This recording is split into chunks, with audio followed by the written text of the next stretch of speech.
With over 15 years of experience in the print and magazine world, my next guest has been involved as writer and editor in some of the most loved glossy magazines like True Love, as well as Sunday Times' most read lifestyle supplements. She's currently editor of popular Afropolitan Magazine. She's just published her own book called The Way I See It. And here is author and editor Lerato Tshabalala. She joins us this evening to discuss her experience in the publishing world. She's graduating now as author.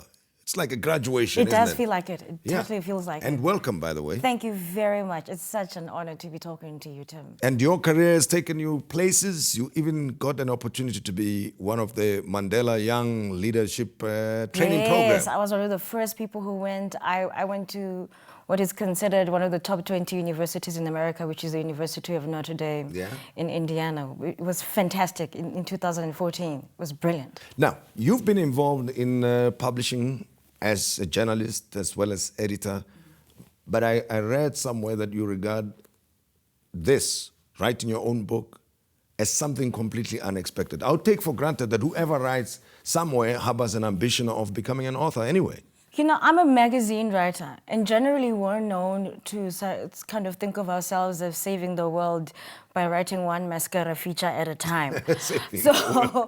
So you know, you don't necessarily have visions of being interviewed by Tim Modise here or being taken seriously as a journalist. So I just always thought of myself as a magazine writer and nothing else. Only through writing a column was it a gateway to writing a book, but I never thought I'd be an author. Well, you know, I'm thinking about saving the world one mascara column at a time, like having a bad hair day. Yeah, which is what I was having today. I know, and that's now I'm beginning to appreciate. Thank you for outing me. Well, I'm trying to show sympathy. You see that.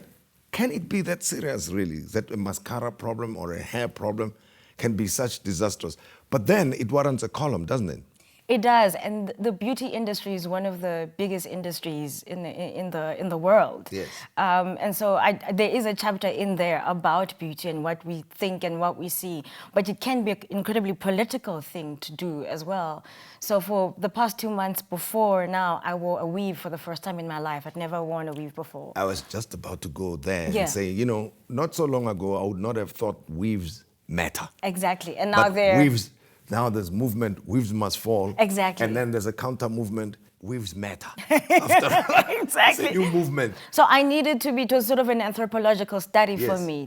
I've worn my hair naturally since I was 19 years old and I'm 36. Yes. So I needed to know what was the big deal. Actually wear it and see how much of it is psychological and how people respond to me as well. And did they It was change? interesting, yes. What happened? A lot more men like me. Oh, They say hello. So weaves matter. Yes, they do. Okay. Yes, as a natural girl, they do. There's a socio-economic dimension, I suppose. Is it socio-cultural? Yes, of course. I mean, and economic, because whose hair we supplied, who's getting our money. Yes. I mean, people are paying anything between 2,000 Rand and 10,000 Rand or more for weave. So who are you making rich? Then the political, economical discussions come in. So anecdotally speaking, men are for weaves, generally. I say this again. Men have often said to me, we love you natural. You're beautiful. I prefer more. No, they don't. An hour later, they'll see me, but the first girl they're going to see has a weave, so yes. Okay. All right. Well, it's maybe another not so subtle way of keeping, so to speak, women in their places. We love your hair so that you can sit there. Ooh, no, that's something else. All right, let's talk about the book now. The Way I See It, the musings of a black woman in the Rainbow Nation.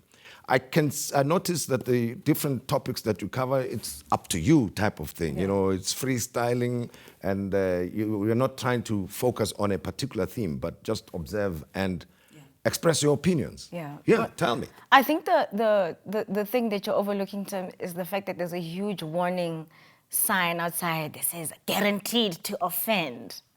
And because I write the way I speak, which means I curse in the book. I'm not easily offended. You see. Yeah, that's why I ignored it. Yeah, so for most people who are in the media, in the business that we're in, it's no big deal, swear words.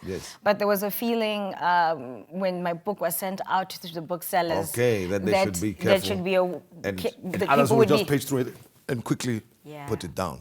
and sort of found the material offensive because I'm quite blunt in the book. Yes. So while there isn't one theme like economics or beauty, it's many themes. Yes. The central theme is that it's about as honest, I think, as anybody has ever been, without the sort of political correctness that South Africa sometimes suffers from.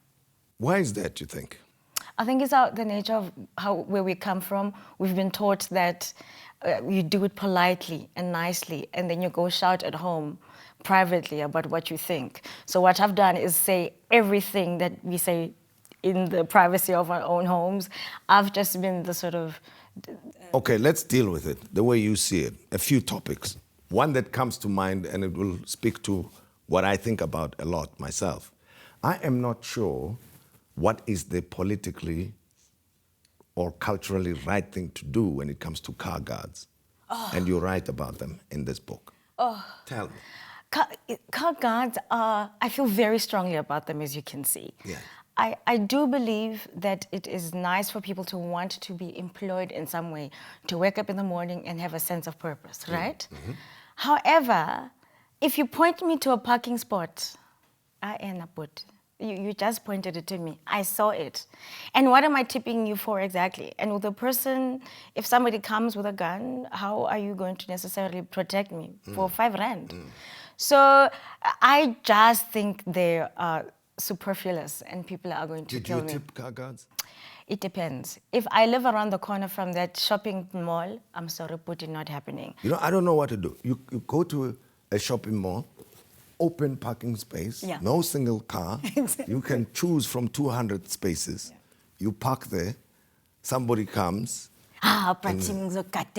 Yes, and or when you come back and, hi boss, boss, boss.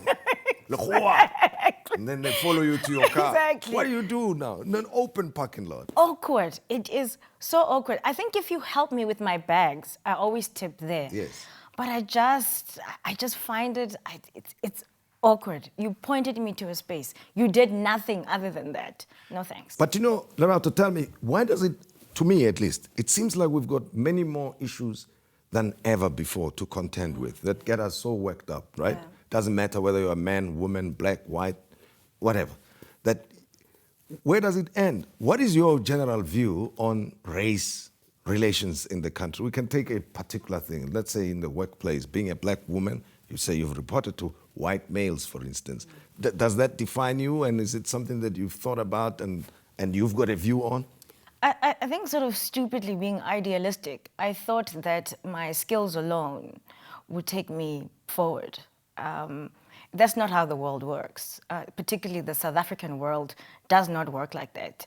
If you look at the media, which is the industry that I know, there is a very clear ceiling, whether it's glass or made of concrete or steel, we never know, that you just cannot seem to penetrate as a black person. You look at general managers of publications, the CEOs of publishers. Just look at a publisher of a black title. You'd be hard-pressed to find more than 2 black people being publishers. So yes, it matters being black, because 87% of this country is black. And if you're going to ask people to consume media, but the people who control the media don't understand who they're communicating to, you have a problem. Well, you're editor of a publication now, Afropolitan. Yeah. You've written a book. I'll come back to it in a moment. Sure. There's a view, though, and it's generally held view, that if you want to hide money from a black person, put it in a book. You put it in a book, yes. And the implication is that black people don't read anyway. Yeah. What's your view?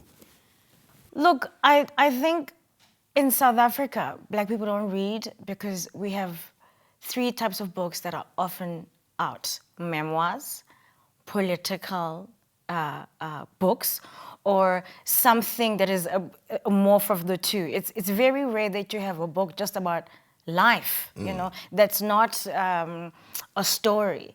And I think if we started telling stories that our people want to listen to, that they relate to, that are not always so serious, because even though I tackle incredibly serious things, it's with humor. I'm Zulu, and in Zulu they say, no makshoniwa kuyahlekwa.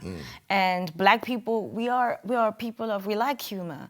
And if the publishing industry understood that and actually gave people what they want, you'd find more and more black people reading. But I'm certainly not going to read if it's going to be the same thing over and over. Sure. And the way I see it is an attempt at that, right? Yes, the musings of a black woman in the Rainbow Nation. What's happening with boyfriends? Not only for you, but... but somebody was sitting exactly where you were sitting. I had a word for the first time. There's something called ghosting. I had to ask what ghosting is.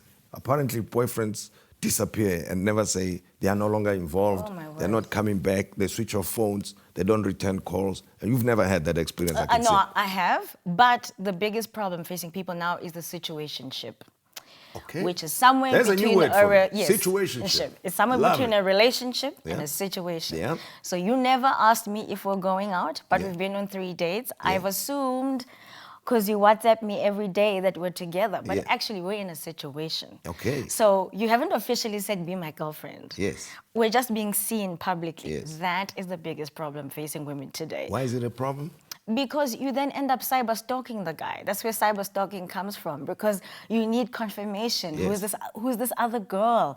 Is there somebody else? Is he posting you? You know, nowadays you must be posted to be validated as being in a relationship. So that is huge in the live in the time of social media. It's not easy. It's not easy. The way she sees it, it's not easy. No. The musings of a black woman in the Rainbow Nation. Perspectives of Lerato Tshabalala. Thank you very much for talking to us. And that's how the cover of the book looks like, right? Situationship, cyberstalking, ghosting, car guards, you name it, you'll find it here.